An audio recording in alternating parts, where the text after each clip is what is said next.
All right, shalom, shalom. Back at you with another quick lesson. Lord, when this video is edifying, first and foremost, I want to give our praises and glory to Yahweh, Bahashem, Yahweh Shah, Bahashem, Rakakorash.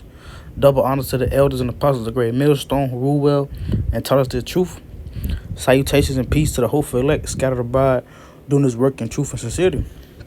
Now just a quick lesson through the spirit, basically inspired from the screenshot you see on the screen, man.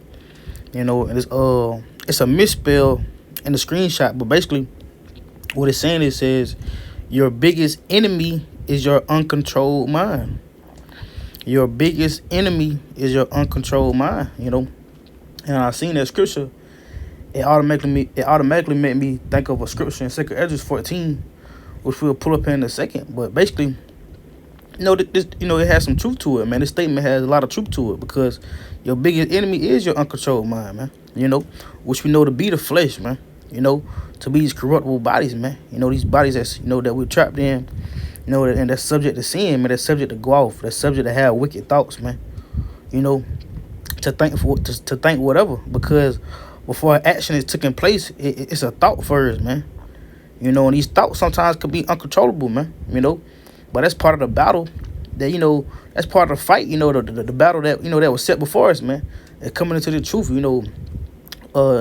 coming to subdue the flesh and the mind, man, and taking over through the spirit and power of Yahweh Shah to overcome the flesh, man, and rule in the spirit, man.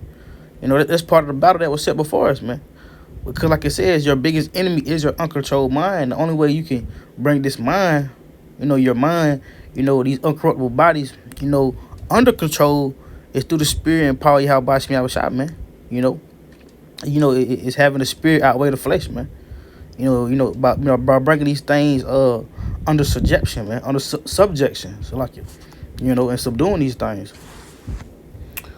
But the first crucial, like I was saying, this the first crucial that made me think about, which we'll grab here, is 2 Ezra 14 and 34. Is it? Yeah, 34 kind. So you got 2 Ezra 14 and 34, and as it reads, it says, "Therefore, if so be that you will subdue your own understanding and reform your hearts, ye shall be kept alive after death. Ye shall obtain mercy." And like it says, man, therefore, read it again. Therefore, if so be that you will subdue your own understanding. So we got to subdue our own understanding, man. We got to bring into subjection our understanding, and also and reform your hearts, man. Changing your heart, man. Changing your mind. These things have to be reformed. These things have to be renewed. It says, ye shall be kept alive, and after death, ye shall obtain mercy. And real fast, I want to bring out this precept wise to my mind. So like, I want to say it's in Romans. So like, 1 second.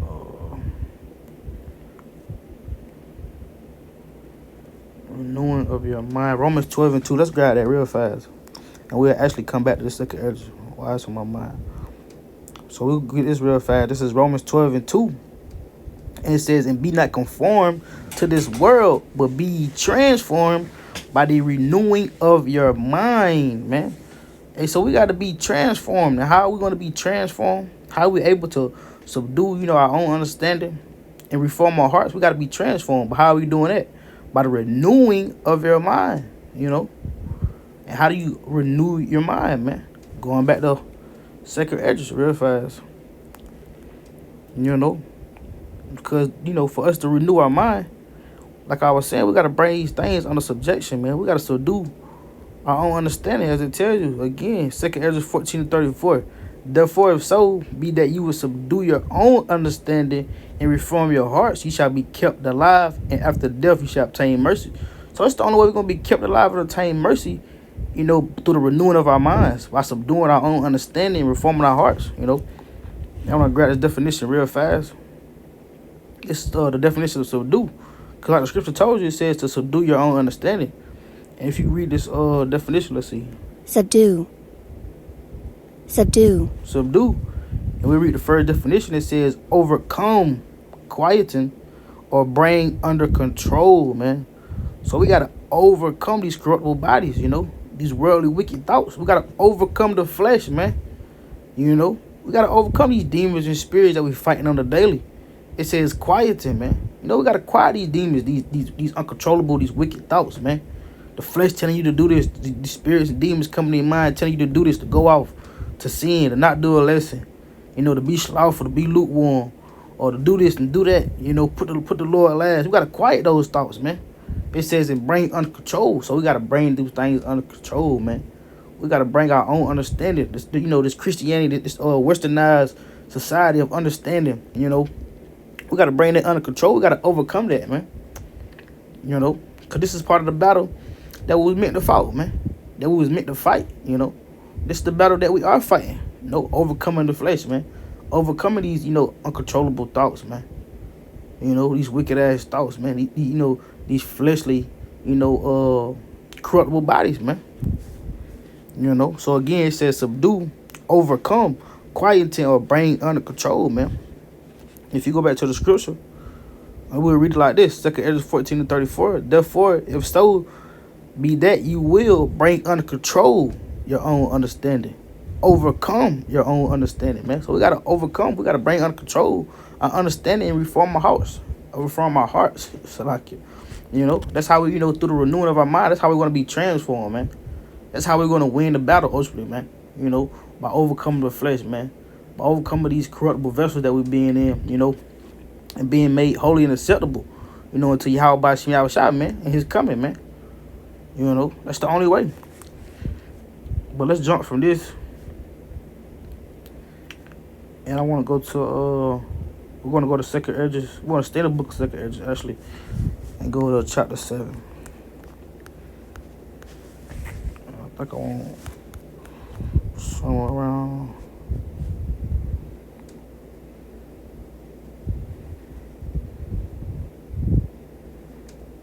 we'll start at verse 57. We'll start at 56 actually. So this is 2 Ezra 7:56. It says, for while we live and committed iniquity, we consider not that we shall begin to suffer for it after death. Then answered he me and said, this is the condition of the battle which man that is born upon the earth shall fight. So this is the condition of the battle that we're fighting, man. You know, to overcome iniquity, man. You know, to overcome these fleshly bodies, man. These corrupt bodies, you know, these wicked ass thoughts. You know, so like about overcoming this, you know, this iniquity, this corruption, man. You know, it says, which man that is born upon the earth shall fight. That if he be overcome, if we overcome these thoughts, we overcome these corruptible bodies, man. The flesh. You know, it says he shall suffer as thou hast said, you know, because it's a suffering process, man. You know, it takes a lot of humility, man. You know, being humble, man. You know, putting yourself last, you know, really, you know, having some integrity, standing up. You know, you got to suffer in this thing, man. You know, that's the only way you're going to overcome it, man. You know, you can't feed it to the flesh. You got to let it die out, man. You're going to suffer, you know. It's just like, you know, you haven't ate all week, you know, or you want to die, you're not eating your favorite snack, you're not eating that favorite ice cream that you want to eat. You suffer, man. You're like, damn, I really want to eat that ice cream. Damn, I'm hungry. I ain't got nothing to eat. I really want to eat. You know, you in a state of suffering. You know, so we're gonna have to suffer. It says, he shall suffer as thou hast said, but if he get the victory, he shall receive the thing that I say. You know, so that's the only way you're gonna get the victory, man. That's the only thing you're gonna receive the benefits. You know, and the pleasures and the gifts from Yahweh Shem Yahushua, receiving that salvation, man, that crown of life, by overcoming these things, man. You know, because it's part of the battle that we got to fight. You know, going back to the post, like you said, your biggest enemy is your uncontrolled mind, man. We got to overcome that, man. You know, because that's part of the flesh. You know, that's part of the spirit warring against the flesh warring against the spirit, it being contrary one to the other, man. You know, and actually, let's see if I want to grab that. We'll actually grab that real fast. Let's get that. This is Galatians 5.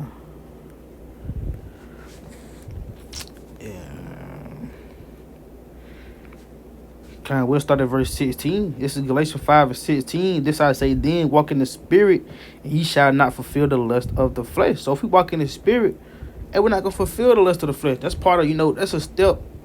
That's part of taking that step, to, you know, to overcome the flesh, man. To overcome your uncontrolled mind, the lust, the iniquity. You know, these wicked thoughts.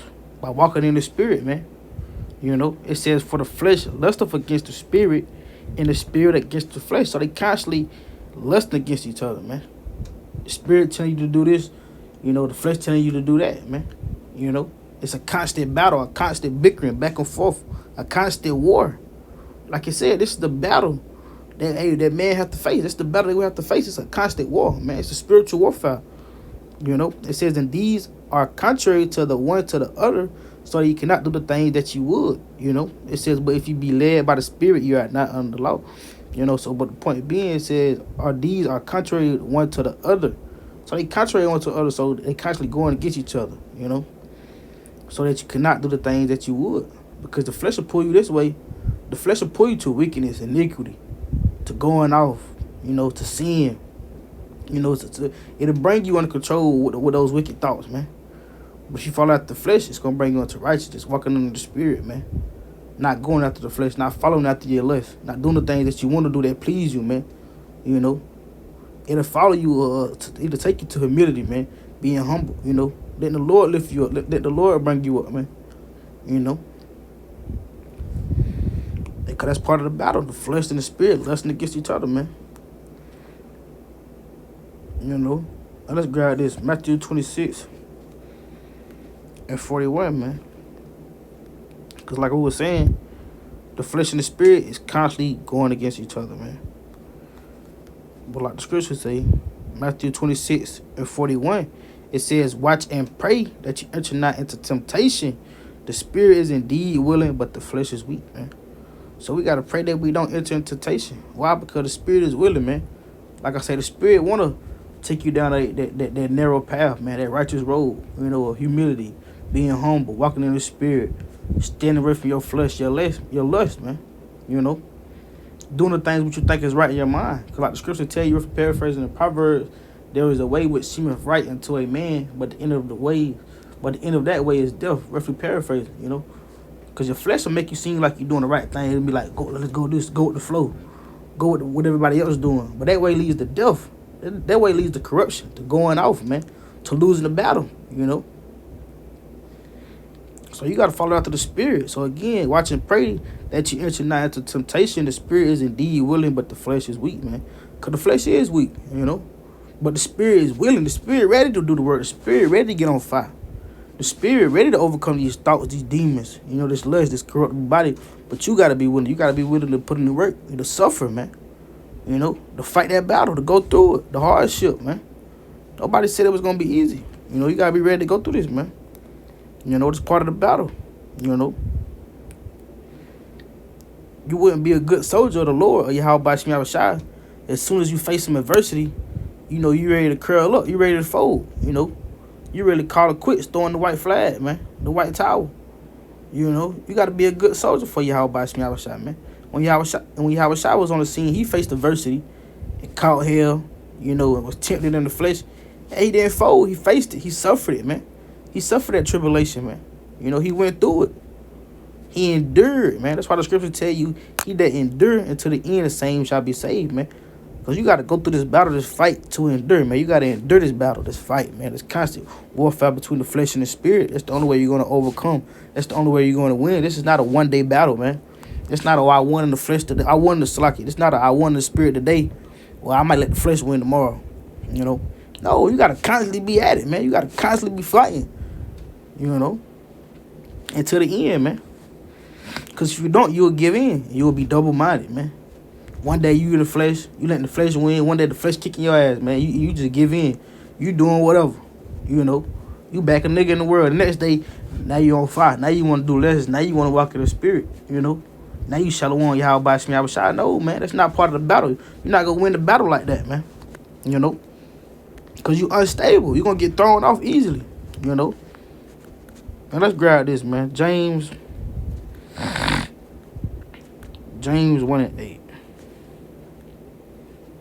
If I'm not mistaken. Let's see.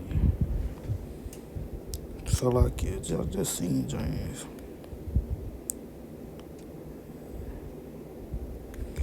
Right here. So like it, bear with me. My eyes deceiving me.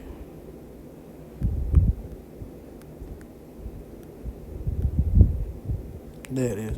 James 1 and we read verse 8 getting to the point. James 1 and 8. A double-minded man is unstable in all his ways, man. So again, you can't be one day in the flesh, one day in the spirit. That's unstableness, man. That's double-minded. And what the Lord say, a double-minded man is unstable in all his ways. So you're going to be unstable in everything, You're not going to be prudent. You're not going to be rooted, man, because you unstable. You in the flesh. You letting the flesh win. You letting these thoughts win, And then the next day, you want to be a fighter. You ready to fight. Or you ready to fight for an hour, then give in. You ready to fight for 30 minutes. No, man. You can't be, you're going to be unstable. You can't be double-minded in the truth, man. That's part of walking down that straight and narrow path. You can't be want to walk down the path and then turn around. Because you ain't going to be able to turn around, You're going to follow to the right side, to the left side, like your 10 sticker edges, man. The path's so narrow, only one man can walk down it one at a time, man. Ain't no turning around when you get on this path, man. You got to be ready to endure, man. Overcome these thoughts, man. Because, the same way you thought, like I said earlier, action comes from a thought. So the same way you think is the same way you're going to operate, man. So you got to be constantly fighting that battle, or what you thinking, or things you even watching, or even letting yourself hear or entertain, man. That's how serious this thing is, man. Let's get this. Proverbs, Proverbs 23 and verse 7. So this is Proverbs 23 and 7. For as he thinketh in his heart, so is he. Eat and drink, saith he to thee, but his heart is not with thee, man. But the point being, so as he thinketh in his heart, so is he. So as you thinketh in your heart, man, your mind, and your heart, your spirit, and that's what you're going to be, man, So you got to be constantly ready for the warfare, constantly, meditating on the scripture, man. Meditating on how to win in the spirit every day. How to overcome the flesh, these demons. Watching, being on your watchtower, being occupied in the scriptures, man, and prophecy, man. Things of that nature. That's how you're going to constantly be. That's how you're going to constantly win. That's how you're going to become the person that you want to be. Because like I say, it all stems from a thought. It all stems from how you think, man, how you operate, man. Like it says, for as he thinketh in his heart, so is he, man. So as you think of in your heart, that's what you're going to be, man. But you got to overcome these things. You got to overcome the world. You got to overcome this flesh. These uncontrollable thoughts. That's how you're going to overcome, man. It may seem like it's rough, it's a hard thing, but you can do it. Yahweh Shai did it. He being the greatest example, man. And let's grab that. Because he told us to be of good cheer, because he did it, man. That's the only way we're going to overcome it, man. Through the power and spirit of Yahweh by Hashem, Yahweh Shai. You can't do this on your own, man. It's not of man to do this of his own. To overcome this, You got to be rooted in the spirit of faith of Yahweh by Hashem, Yahweh Shai, man. Doing the will of the Father, the same as Yahweh Shai did, He being that mediator, But this is John 16 and 33. And it reads, these things I have spoken unto you, that ye might have peace. In the world ye shall have tribulation, but be of good cheer. I have overcome the world, man.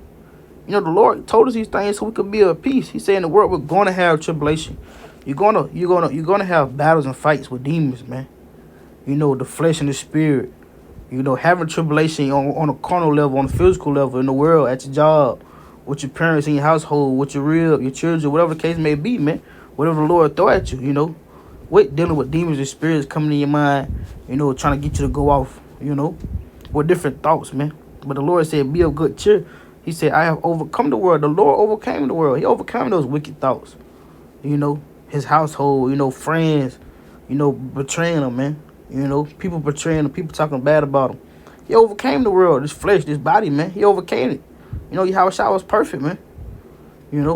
The same way we can be by walking in the spirit, by moving in the spirit, winning the battle, man. That's all a part of the battle,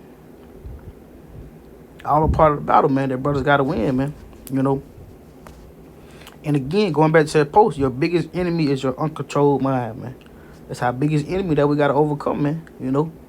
When you look in the mirror, that's your biggest enemy, yourself, man. Every day, But, hey, I'm finishing off with that. Lord willing, this video was edifying, man. Lord willing, brothers in the truth and the faith, continually, the press toward the mark, man, and be rooted in the faith and to endure, man. But with that, I'm going to close out giving all praises and glory to Yahweh, Bahashim, Yahweh Shai, Bahashim, Rakakwadash. Again, double honors to the elders and apostles, the great millstone who rule well. Salutations and peace to the hopeful elect, man. And with that, I say shalom. Shalom.